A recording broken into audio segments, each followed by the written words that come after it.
Hi, this is Dr. Mark Hitchcock. I want to welcome you to Marking the End Times. This is a show that's designed to help you understand the times we're living in today from a biblical perspective. And on today's show, I'm going to be discussing some really fascinating news that's coming out of Russia. And this is significant, I think, is related to the biblical prophecies of Ezekiel 38 and 39. We all know that, the war there in Russia has been the war in Ukraine, the Russian invasion of Ukraine has been going on now almost a year. Russia invaded last year on February the 24th. So I want to talk about some fascinating developments there. During the subscriber section, I want to answer some really good questions. One question is, what happens to a woman and to her baby if she's pregnant when the rapture takes place? Another question about the day of the Lord. What time period really is encompassed in this idea in the Bible of the day of the Lord? And then a very important question related to the timing of the rapture. Many people will say that the pre-tribulation rapture view didn't start until 1830 through the teachings of an Irish preacher named John Nelson Darby. I want to talk about that because that's an argument that's often used against the pre-tribulation rapture view. So we'll talk about that in a few moments during the subscriber section. But let's get right to these developments in Russia. And the Russian invasion of Ukraine and the prophetic implications of that. We talked about that a lot last year with Russia's invasion of Ukraine. But there's several interesting storylines that are developing right now over in Russia. I believe that 2023 is going to be the decisive year for the outcome of the Ukraine war. That's what experts are saying, and I believe that's true. But there was a couple articles came out this week. One in NBC News says Russia risks becoming a failed state in the next 10 years, analysts say. Insider has a headline kind of similar. It says almost half of top foreign policy experts think Russia will become a failed state or break up by 2033, according to a new survey. So what these experts are looking at is basically Russia with the Ukraine war has drained its budget. They've lost incredible manpower in their country. They've been hit by crippling international sanctions.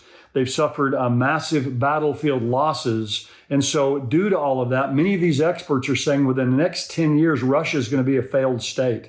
Let me just read a few things from this article from NBC. It says, Russia as we know it may not survive the coming decade and risks becoming a failed state as it pursues its costly war in Iran, according to a survey of global strategists and analysts. The Atlantic Council's Scowcroft Center for Strategy and Security polled 167 global strategists and practitioners. And they polled them on what they thought the biggest prospective drivers of geopolitical, societal, economic, technological, and environmental change would be. But one of the poll's most surprising takeaways, according to the Atlantic Council, was that respondents pointed to a potential Russian collapse over the next decade. And obviously, Russia has the largest nuclear arsenal in the world, so this is very troubling to global strategists. But according to this survey, around 46% of survey respondents expected Russia to become a failed state or break up by 2033. So most half of these global strategists and experts believe in the next 10 years, Russia will either fall or will break up. Now, it says among those expecting the country to experience both state failure and breakup in the coming decade, a sobering 22% believe the use of nuclear weapons will be part of that history. So of the half who think Russia is going to fall or break up, a fifth of them, or almost a fourth of them, believe that nuclear weapons will be used by Russia. There's a British government official recently who said it could take up to 30 years for Russia to rebuild its economy and its military strength due to what's been happening over there in Ukraine and the war there. So the whole idea of just a breakup in Russia in 10 years, I think, is a really dramatic story. Now, on top of that, another story's come out. It's been in several different places, but Newsweek has an article that says persistent rumors about Putin's ill health are ongoing. Maybe you've heard about this, but a lot of people are wondering about Vladimir Putin's health. There's some videos of him recently limping across Red Square. He's often seen clinging to his desk or kind of holding items tightly as he speaks. His right arm seems to be listless. He celebrated the Orthodox Christmas on January 6th, and he went to a church there, and he was all by himself, the only person there. Ukraine's military head said this. Now, this is Ukraine's military head, but he said Putin has cancer and he will die very soon. Other experts are saying it's clear that he's on some type of treatments for cancer, because of his face is kind of moon-shaped and all. So, I don't know about this. I certainly have no inside knowledge on this, but those close to it, they're just these persistent rumors about his health. Many in Ukraine of the leaders there are saying that he won't live till the end of the war. So there's going to be some transfer of power in Russia. So it's a very unstable situation there if that were to take place. Now, added to that, these experts saying, look, Russia may fall or break up in 10 years. Putin's health may be very grave. Another article has come out that says Russia preparing to mobilize extra 500,000 conscripts. So there's reports coming out saying that Russia is going to add 500,000 new troops to the war there in Ukraine. It says this in the article: Ukraine's military intelligence has claimed Russia is set to order the mobilization of as many as 500,000 conscripts in January, in addition to the 300,000 called up in October. So remember last October, they called up 300,000 troops, and a lot of Russian men who were the age to serve in the military fled the country because they didn't want to be part of this. But now they're saying that this month in January, or possibly by next month, they're going to call up 500,000 more troops. A man in Ukraine, he's Ukraine's deputy military intelligence chief. He said this: if Russia loses this time around, then Putin will collapse. So we're saying, look, this is their last ditch effort. And so what they're basically trying to do is just get enough troops to where they can have overwhelming force against Ukraine. One thing that's fascinating is right now, Russia has about 280,000, close to 300,000 ground troops in Ukraine. Well, they're going to add then, according to this, another 500,000 troops, which is a staggering number. One man who's a Russian ultra-nationalist commentator and former intelligence officer predicts that Moscow will announce this mobilization next month in February, probably to coincide with the one-year anniversary of invading Ukraine. But he says this: there'll be a second wave of mobilization. We'll be forced to carry out the second and maybe a third wave. To win in Ukraine, we'll need to call up at least another 500,000 soldiers. Again, saying it'll probably take place next month. Now, you've also got added to this the Belarus factor. Belarus, a country that borders Ukraine and Russia, is a Russian ally. And many believe that Belarus may become involved in this conflict, which would help Russia out a great deal. But it's going to just add to the grave situation as another nation becomes involved, and will this pull other nations in as well.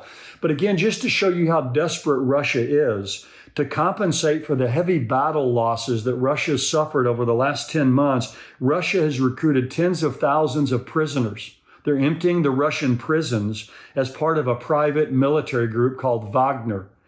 On Thursday, the first inmates drafted by Wagner received their promised pardons after fighting 6 months in Ukraine.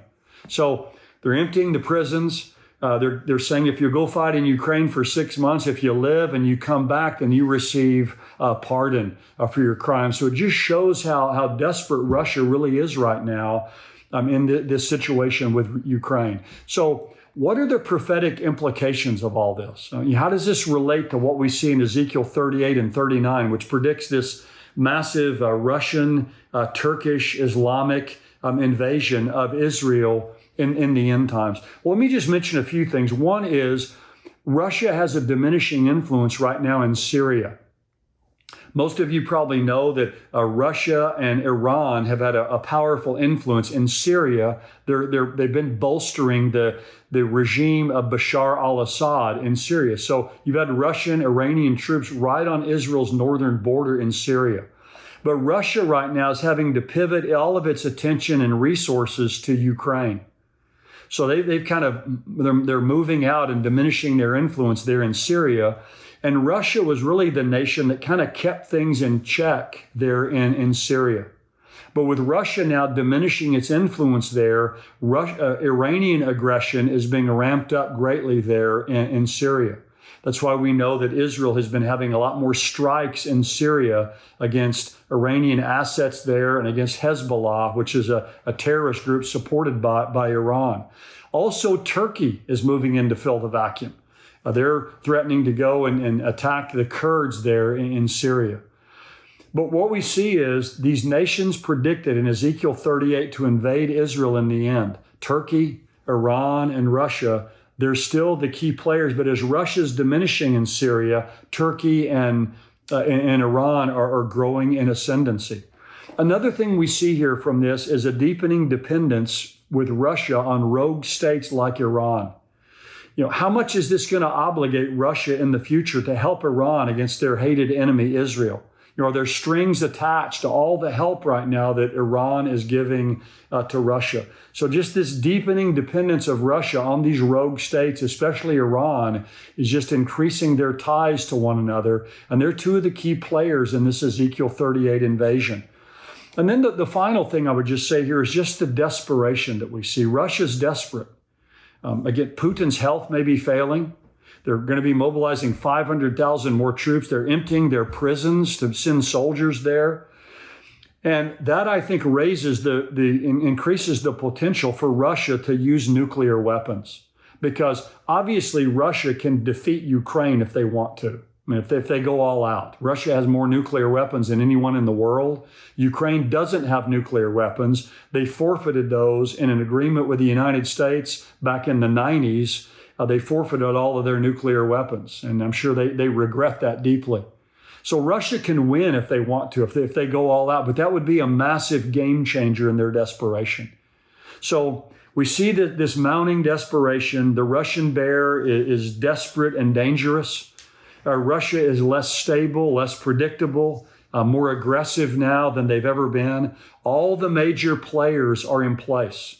They're in place in Syria, right on the northern border of Israel. So the stage is being set, and Russia, Turkey, and Iran are all front and center. So I do believe that 2023 is the decisive year for the war in Ukraine. We're going to see what's going to happen over there, and that's going to have a lot of implications, certainly geopolitically, but also prophetically as well. But also 2023 could be the decisive year for planet Earth. If the Lord Jesus comes back, and he certainly could come back in this year, and that would change everything. May we live in light of that as we see these things happening in our world today. Well, let's transition now to the subscriber-only section where I'm going to answer these questions I mentioned earlier. And if you're not a subscriber, you can go to endtimes.com and sign up and become a subscriber for just $7 a month.